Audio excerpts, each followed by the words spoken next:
अस्सलाम वालेकुम।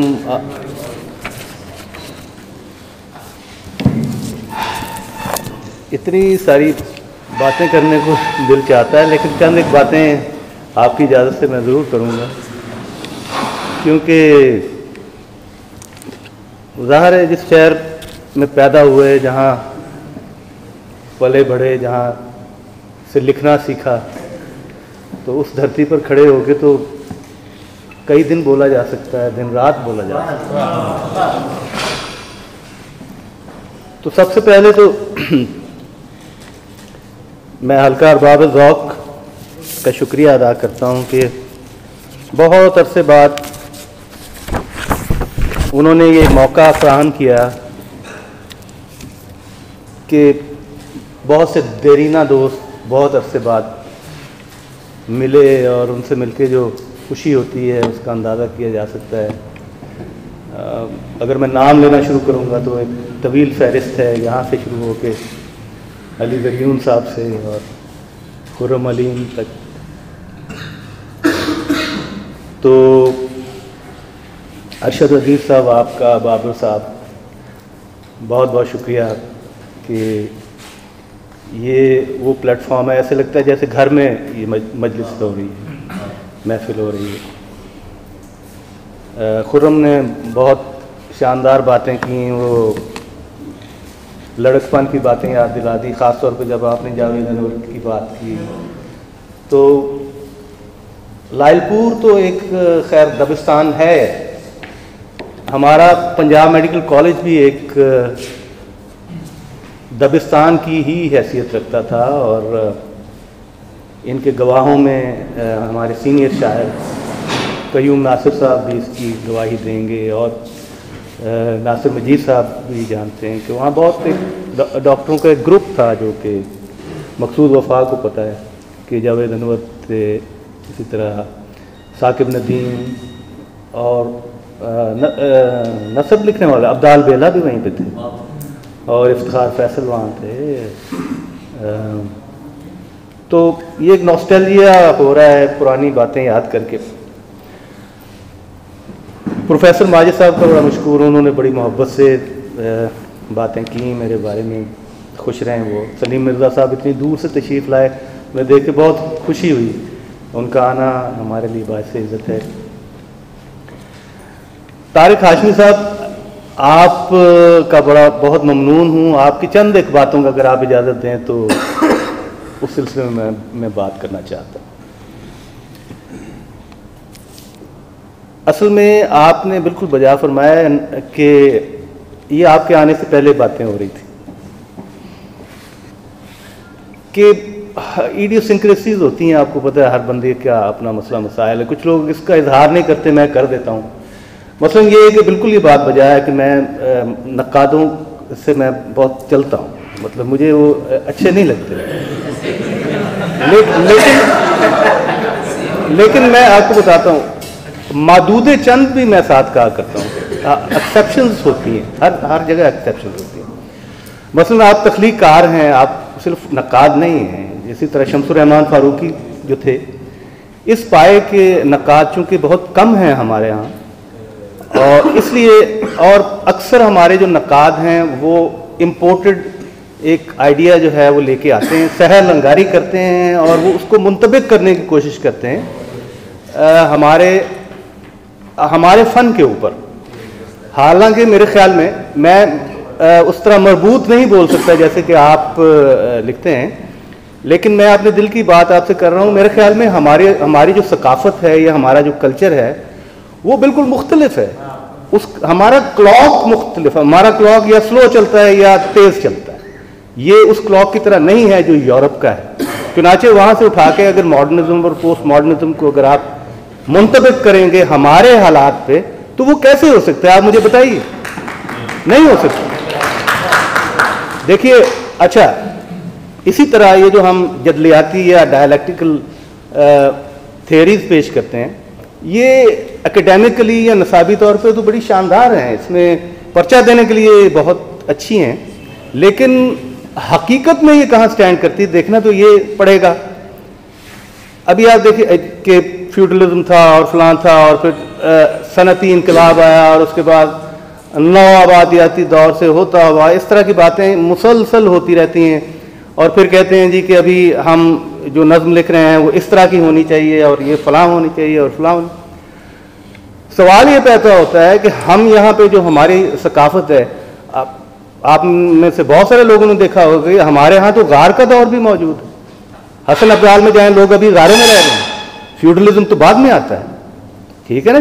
अगर हम डायलेक्टिकल मटीरियलिज्म की बात करें, वो हम पे नहीं आता। हमारे यहाँ बदतरीन जागीरदारी का दौर, हमारे यहाँ गारों का दौर। तो हम किस तरह से कह सकते हैं कि वो वाला मॉडर्निज्म जो है हमारे ऊपर लागू होता है या पोस्ट मॉडर्निज्म लागू होता है? हमारे ऊपर सब कुछ लागू होता है, हमारे ऊपर हर चीज लागू होती है और कुछ भी लागू नहीं होता। हम वहां पे रहते हैं। चुनाचे इसलिए मैं कहता हूं कि ये नकाद, ये मेरे भाई हैं और हम एक दूसरे को बहुत अरसे से जानते हैं। ये दहाइयों पर मुश्तमिल है, तो वो एक थोड़ी सी क्या कहना चाहिए, एक मिसअंडरस्टैंडिंग शायद हो गई थी। क्योंकि पिछली बार जब नहीं, वो तो आप भी बहुत अच्छे हैं तो ये बात है, ये मैं एक ज़रा एक कन्फ्यूजन था शायद, वो मैं आपके साथ मसलन अभी आप देखें ना, मकसूद वफा से बात हो रही थी कि बहरहाल ये बातें किसी और तरफ चली जाएंगी। लायलपुर एक दबिस्तान है और इस दबिस्तान को सारी दुनिया मानती है।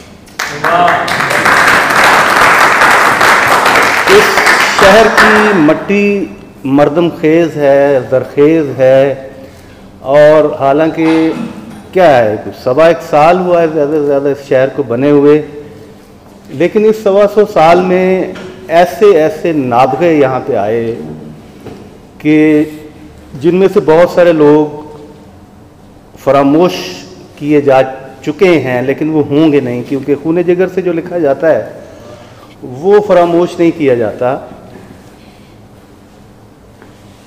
नकादों की ही बात हो रही थी। आप देखें ना, जैसे मसलन नकाद, यहाँ पे हमारे यहाँ जो कुछ तो फनकार ऐसे हैं जो बाकायदा फनकार हैं, वो अपने साथ नकाद लिए फिरते हैं कि मकदूर हो तो साथ रखूं, नौहा घर को मैं, इस तरह लिए फिरते हैं। और लेकिन वो एक बबल होता है, इस तरह के नकाद जो चीज़ बनाते हैं वो एक बबल होता है, तो टेम्पोरेरली वो शोर मचाता है, बाद में मसलन ये आज नज़्म का इतना शानदार माहौल तो मैंने नहीं देखा। बहुत सारे मुशायरों में जाने का इत्तेफाक हुआ है, ये बिल्कुल नज़्म का माहौल है, और कैसी कैसी शानदार नज़में। मैं जब भी अपने शहर की तारीख पर तायराना एक नज़र डालता हूँ, तो मेरे जहन में जो बहुत बड़े बड़े नाम आते हैं, उसमें नज़्म के हवाले से उसमें एक नाम शहज़ादा हसन का है। ये शहर शहज़ादा हसन का शहर नज़्म है। कितने लोग हैं जो तनकीद में उसका जिक्र करते हैं, बताएं?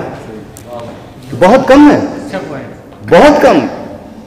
ये 8-10 मीरा जी, ये सब लोग थे, हमारे बुजुर्ग थे, नूर मीम राशिद हो गए, फलां हो गए, फैज़ अहमद फराज, मतलब ये बड़े लोग थे। तो कुछ और लोग भी थे, उनका भी जिक्र किया करें। ये नक्काद जो हैं ये बेईमान लोग हैं बुनियादी तौर पर।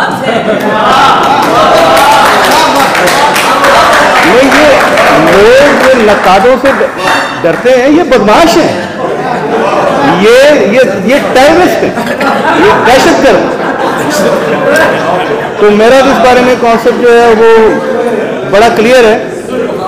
देखिए, एक किताब है अपना मेरा दागिस्तान, ये अपना रसूल अहमद तोफ ने लिखी। अच्छा, वो बड़ी मज़ेदार किताब है, आपने ज़ाहिर पढ़ी होगी दोस्तों ने, कि वो डायरी सी है कि उसमें कभी वो अपनी सुहाने बयान करना शुरू कर देते हैं, कभी फलां, कभी बताते हैं शायर क्या होता है, अदीब क्या होता है। उसमें उन्होंने लिखा है कि नक्काद क्या होता है। अब ये उन्होंने लिखा और उन्होंने एक चेक लिस्ट बनाई कि नक्काद ये होता है, ये होता है। उसमें यही बातें हैं कि नक्काद को चाहिए कि वो अपनी बात करे।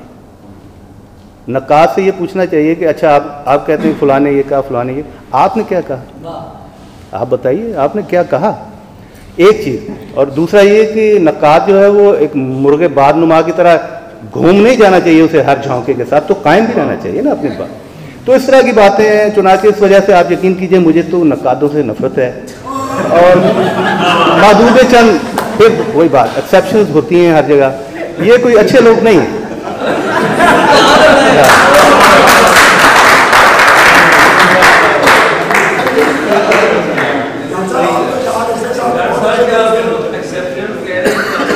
नहीं, ये हाशमी साहब खुद एक्सेप्शन, वो तख्लीक़कार हैं हाशमी जी। देखिए ना, मसलन एक और मैं आपको मिसाल देता हूँ कि मेरे एक दोस्त हैं, कर्नल नईम उनका नाम है, वो ट्रांसलेशंस करते हैं। तो पिछले दिनों उन्होंने मुझे कहा, कहते हैं कि मैं रहीम गुल का जो नावल है उस पे काम कर रहा हूँ, जन्नत की तलाश नहीं, दूसरा एक तन तारा। तो मैंने कहा कि आप खिदमत कर रहे हैं, लोग रहीम गुल को कोट नहीं करते आजकल। तो ये वो बातें होती हैं जिसकी वजह से नक्कादों से ईमान उठ जाता है। बहरहाल ये बात किसी और तरफ चली गई। तो दोबारा मैं बहुत ज़्यादा मशकूर हूँ और बहुत ही खुशी इसलिए हो रही है कि जिस जहाँ नज़र उठाता हूँ कोई किसी दोस्त का चेहरा नहीं, मजमून को ज़रूरी नहीं होता ये।